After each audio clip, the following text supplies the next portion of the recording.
Les normes abusives de l'Union européenne et les interdictions de produits dans la pharmacopée agricole constituent des facteurs de fragilisation de nos filières de production et d'élevage. Elles font l'objet de revendications de nos agriculteurs qui manifestent depuis des semaines. En effet, un vent de révolte souffle sur l'Europe. Agriculteurs et éleveurs n'arrivent plus à faire face à la concurrence déloyale ni à suivre les réglementations absurdes. Ils se sentent, à juste titre, menacés de disparition. En France, le président Macron a tenté de rassurer les syndicats et a annoncé solennellement qu'il n'y aurait plus de retrait de produits phytosanitaires sans molécules de remplacement.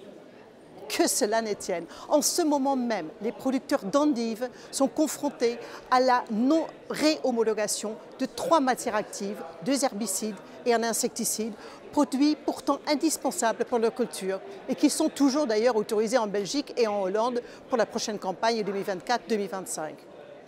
La culture des endives est un des derniers bastions d'emploi en zone rurale pendant l'hiver.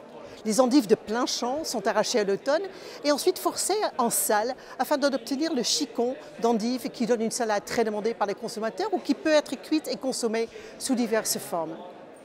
Ces interdictions brutales s'ajoutent au coût de l'énergie pour les chambres froides mais aussi pour les salles de forçage où il doit régner une température constante de 21 degrés, coûts qui ont explosé ces dernières années.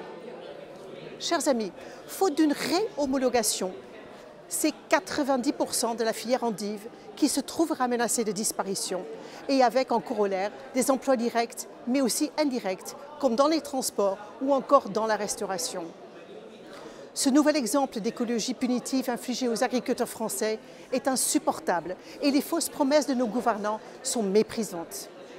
Et l'absurdité des importations autorisées d'endives de la Belgique ou des Pays-Bas ajoute légitimement à l'indignation des producteurs à qui je témoigne tout mon soutien.